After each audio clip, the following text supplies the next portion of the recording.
Yeah.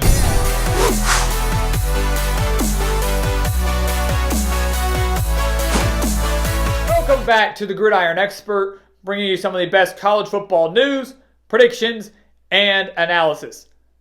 The last bowl game of Saturday night might be one you can turn off early.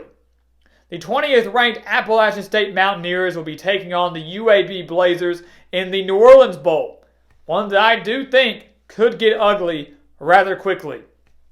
The Mountaineers have been one of the best group of 5 teams in the entire country. You see that with their number 20 rank in the entire nation. They won the Sun Belt and they beat both North Carolina and South Carolina.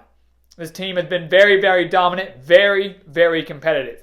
Yes, they do lose their coach in Eli Drinkwitz. And many will say, maybe that's going to affect the Mountaineers in this game. Maybe that's a cause of concern. How motivated will they be? They're not playing in a New Year's Six bowl game like they had hoped. Now they've lost their coach. And I say that the Mountaineers will be just fine. Because these were not Drinkwitz's players to begin with. He came in for 1 year and bolted for Missouri, a job that I do not think he will do very well at. These were not his players. Most of these were Scott Satterfield's players.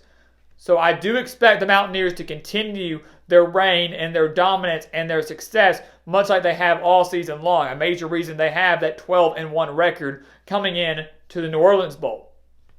For UAB, you look at this squad, and once again, you can't help but smile and just give all the credit in the world to Bill Clark and what he has done with the Blazers. Really, all things considered, considering they didn't have football for a few years. First year back was 2017, and he has gotten them to a bowl game every single year since then. 2017, 2018, now 2019. They followed up their 11-3 season last year where they won the Conference USA. They are 9-4 this year and made yet another Conference USA title appearance before falling 49-6 to the hands of Lane Kiffin and Florida Atlantic. But all the credit in the world to him, a very difficult situation that he inherited, he has thrived. He has thrived. Don't tell Bill Clark the odds. He's not going to listen. He's going to do what he wants to do, and what he is doing down in Birmingham is working just fine. When you take a look here, though, I said it could get ugly quickly. I said this is a game that you might be able to turn off early. I don't want to jump to conclusions. That's just what we're thinking right now. One of the major reasons we're saying that is because these numbers, guys, are extremely lopsided. When you look at the stats and when you look at just the way Appalachian State and UAB have played all season long, maybe just in recent weeks, they're extremely different and extremely lopsided. Appalachian State averaging nearly 40 points per game, 39.4 points per game, and 435.5 yards per game. It's ridiculous the amount of offense they can put up in a single outing. And they have a phenomenal 1-2 punch with Zach Thomas at quarterback, over 2,500 yards and 26 touchdowns this season, to go along with 412 rushing yards and 7 rushing touchdowns. So you've got a dual threat quarterback here in Zach Thomas. And then you've got Darrington Evans, who has over 1,300 yards and 17 touchdowns on the ground this season. So you've got a dual threat quarterback and you've got a running back that's extremely fast, extremely elusive, and clearly has not been able to be stopped all season long, regardless of the opponent. Keep in mind, Appalachian State's one loss did not come to a Power 5 opponent. It came within their conference to Georgia Southern. That game, the one that's keeping them out of a New Year's Six bowl game right now. So Appalachian State, their offense is insane. And I don't expect them to take a step back in this New Orleans Bowl. When you look at UAB, the offense is drastically different. Much worse statistically than App State's. They're averaging just 23.6 points per game, led by Tyler Johnston III at quarterback. And he's battled some injuries and some struggles all season long, and that's evident from the 15 touchdowns he's thrown to the 14 interceptions to go along with that. So not very consistent play out of Johnston. And like we said, he's battled injuries. He's struggled. Bill Clark played multiple quarterbacks in the Conference USA Championship game. Would not be surprised to see him do that again in the New Orleans Bowl, or maybe not even play Johnston at all. So that is something to keep an eye on. The main focus for UAB and one of the major strengths for them is not their passing game. It is their run game, led by Spencer Brown, putting up over 500 yards on the ground this season, good enough to propel him to the all-time leading rusher in UAB history. And that, to me, is saying something. So credit to Spencer Brown and really this entire UAB rushing attack that has kind of been the strength for the Blazers offense this season. When you look at the defensive side of the ball, UAB was credited for having one of the better defenses in the entire Conference USA. Entire conference, one of the better ones. That was not evident in the Conference USA championship game where they lost 49-6 to Florida Atlantic, but over the course of the season, they've played fairly well, only allowing 20.8 points per game, allowing 20 points or less, holding their opponents to 20 points or less 9 times this season.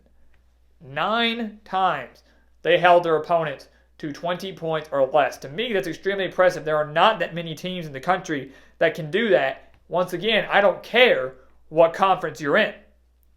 They do hold their opponents to just 107.2 rushing yards per game.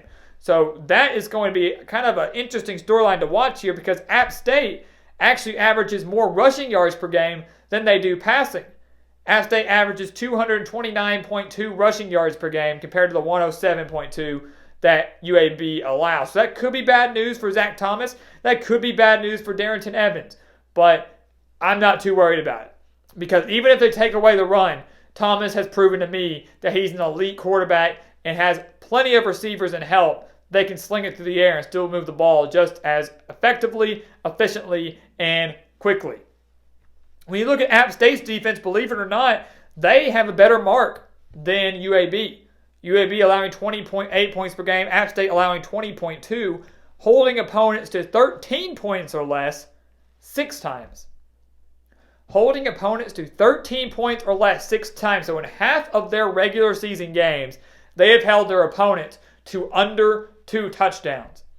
That is unbelievable. Once again, I don't care what conference you're in, not many teams can do that. So an impressive outing and an impressive season from this Mountaineers defense.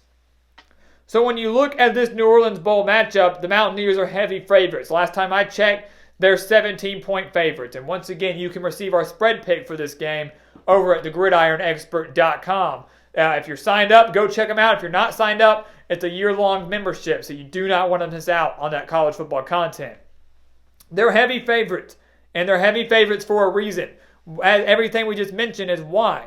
The way they've played is why. Beating 2 Power 5 opponents in North Carolina, who's going bowling, and South Carolina, a team that did somehow upset the Georgia Bulldogs earlier this season. So that's App State teams for real, despite losing Eli Drinkwitz as their head coach. And so when we pick this game, we look at a number of factors. And the one advantage that I can find that UAB has over the Mountaineers is that they do have their coach. That they're not going to be dealing with an interim head coach in this bowl game. They still have Bill Clark. That's something that UAB has that Appalachian State does not. But it is not enough, in my opinion, to propel the Blazers to a win in this one. All the credit in the world, once again, to Bill Clark, the job he has done, the teams he has assembled. Getting the Blazers to 3 straight bowl games is an extremely difficult thing to do. But Appalachian State came to New Orleans last year and played Middle Tennessee State. They were 7-point favorites and beat the Blue Raiders 45-13. I'm going to go out and say that this Appalachian State team now in 2019 is better than the Appalachian State team we saw in 2018. That was the one with Scott Satterfield and many of the same players. But I'm going to say they've played better this year than they did last year. The UAB defense, one that many people give credit to, and as they should deserve credit, could not stop Florida Atlantic in the Conference USA title game, losing 49-6. I don't think they contain the Appalachian State offense in this one. They couldn't do it against Florida Atlantic. I don't see them doing it in New Orleans for this bowl game against one of the most explosive offenses, dare I say, in the entire country. Appalachian State, despite not having Eli Drinkwitz, goes out, wins this game for the seniors, wins this game for their fans, wins this game just for everybody involved here, for their interim head coach. They've got way too much talent, way too much speed, way too much depth to lose this game to UAB, and the Mountaineers earned their 13th win. They finished the season 13-1, earning 13 wins for the first time since 2007. And we all know what happened back in that 2007 season. So guys, thank you so much for watching us here on YouTube. Make sure to like this video and check out everything we have for you down in the description below. Spread picks over at thegridironexpert.com. College football content and offers you do not want to miss for this bowl season, all down in the description, so do not miss out on any of it. And as always, guys, thank you so much for watching. Please continue to like, comment, and subscribe, and we'll see you next time on The Gridiron Expert.